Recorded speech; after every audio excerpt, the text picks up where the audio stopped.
Cinema అంటేనే theatre, కానీ OTT దూకుడుతో ఇప్పుడు ఆ థియేటర్స్ అన్నీ చచ్చిపోయే పరిస్థితి. రిలీజ్ అయిన 3వ రోజుకే అరచేతిలోకి వచ్చేస్తే ఎవరు మాత్రం థియేటర్స్కి పరిగెడతారు? దీంతో అసలు విషయం కాస్త లేట్గా అర్థమైందంటూ ఇదిగో ఇలా సరికొత్త ప్రపోజల్స్ని తీసుకొస్తుందట కోలీవుడ్ ఇండస్ట్రీ. ఓటీటీ దూకుడుతో చచ్చిపోతున్న థియేటర్స్ ని బతికించే పనిలో పడిందట కోలీవుడ్ ఇండస్ట్రీ. ఇప్పటిదాకా డిమాండ్ ఉంది కదా అంటూ ఇబ్బడి ముప్పడిగా 100 కోట్లలో పారితోషికాలు ముట్టచెప్పాం.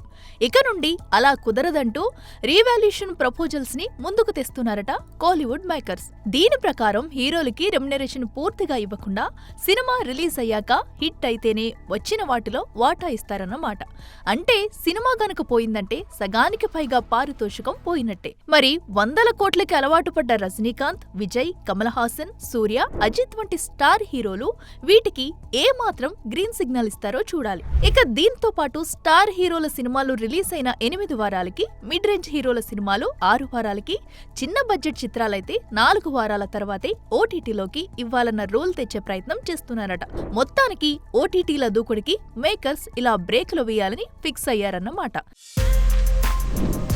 For more videos like this, subscribe Big TV channel.